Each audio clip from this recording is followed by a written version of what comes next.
এখানে আজকে total 87 ফ্রেমসে exhibit করা হয়েছে। তার মধ্যে প্রায় 50%ই মানে যেটা আমি বলছিলাম, যেটা স্যার বলছিলেন যে বিভিন্ন ডিস্ট্রিক্টে এবং স্টেট লেভেলে পুরস্কৃত কালেকশনস আছে। এখানে কালেকশনস বলতে যেমন সবচেয়ে প্রথমে তো ভারতের 1854-তে যেগুলো একদম মানে হেরিটেজ স্ট্যাম্প, সেটার এক্সিবিশন আছে। তারপরে এখানে বিভিন্ন থিমস আছে, যেমন এটা হলো মানে ইন্ডিয়ান সিনেমার উপরে বিভিন্ন যে বড় বড় যারা অ্যাচিভার্স ছিল ইন্ডিয়ান ফিল্ম ইন্ডাস্ট্রিতে, যেমন এখানে জগজিৎ সিং দেখতে পাচ্ছেন বা মোহাম্মদ রফি, তাদের উপরে বিভিন্ন যে স্ট্যাম্পস হয়েছে সেটা। তো এটা একটা certain study on film industry. তারপরে আছে যেমন ইন্ডিয়ান পোস্টাল হিস্ট্রির উপরে, যে কি করে সেটা ইভলিউশন হয়েছে তার উপরে। তারপরে যে ফিল্মটা আছে সেটা হলো যে কোচবিহারের মানে হেরিটেজ যেগুলো মানে ফিজিক্যাল স্ট্যাম্পস এবং বিভিন্ন সময় যে রাজাদের ছবি নিয়ে যে রেভিনিউ স্ট্যাম্পস গুলো মানে প্রি ইন্ডিপেন্ডেন্স পিরিয়ডে যেগুলো ইস্যু হয়েছে সেই পিরিয়ডটা।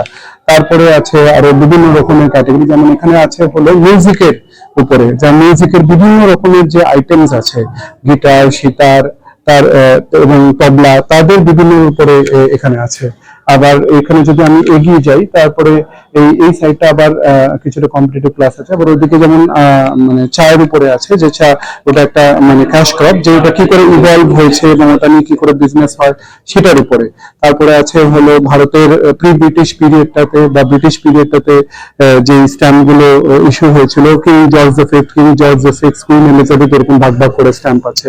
তারপরে আবার তো এটা হলো তো এক্সিবিটটা। আবার এখানে একটা খুব সুন্দর এক্সিবিট আছে, সেটা হলো যে এই ব্রিটিশ পিরিয়ডে কিভাবে এক একটা স্ট্যাম্প মানে মুভ করতো, মানে একটা স্ট্যাম্প লাগানোর পর চিঠিগুলো কি করে মুভ করতো সেটার উপরে। তো এইগুলো হলো মানে পার্টিকুলারলি স্ট্যাম্পস এর মাধ্যমে যে বিভিন্ন থিম গুলোকে ডেভেলপ করা হয়েছে সেই সাবজেক্টের মানে এখানে এক্সিবিটস আমরা দেখতে পাচ্ছি। আর ওই সাইডে যেটা রাখা আছে সেটা হলো মানে যারা বাডিং, যারা উঠতি, মানে বাচ্চারা যারা নিজেরা তৈরি করছে, মানে নিজেদের ছোট ছোট এক্সিবিটস, কেউ করেছে টয় ট্রেনের উপরে, কেউ করেছে ফুলের উপরে, কেউ করেছে হয়তো আর্টস এর উপরে, মানে যে বিভিন্ন হয়তো লিওনার্দো দা ভিঞ্চি বা হয়তো মানে গ্যালিলিও গ্যালিলি, ওদের ওদের সময়কার বিভিন্ন মানে ওদের উপরে যে স্ট্যাম্প গুলো হয়েছিল সেগুলোর একটা আছে। আবার কি ভারত স্বাধীনতার সময় মানে মডার্ন পিরিয়ডটা ইন্ডিয়ার হিস্ট্রি, তো ওইটাকে নিয়ে আবার কিছু কিছু স্ট্যাম্পস আছে। তো এগুলো বাচ্চাদের লেভেলে মানে যারা উঠছে তারা তারা ওইগুলোকে ওখানে এক্সিবিট করেছে। ইনফ্যাক্ট এখানে যেটা আমরা দেখতে পাচ্ছি সেটা হলো যে প্লেথোরা অফ আইডিয়াস, মানে অনেকগুলো আইডিয়াস যেগুলো একসাথে এখানে কনভার্জ করেছে। তো মানে স্ট্যাম্পের মাধ্যমে এই ইতিহাস, এই কালচার, এই ইঞ্জিনিয়ারিং বলুন বা স্টাডি বলুন, এগুলোকে ফুটিয়ে তোলা হয়েছে।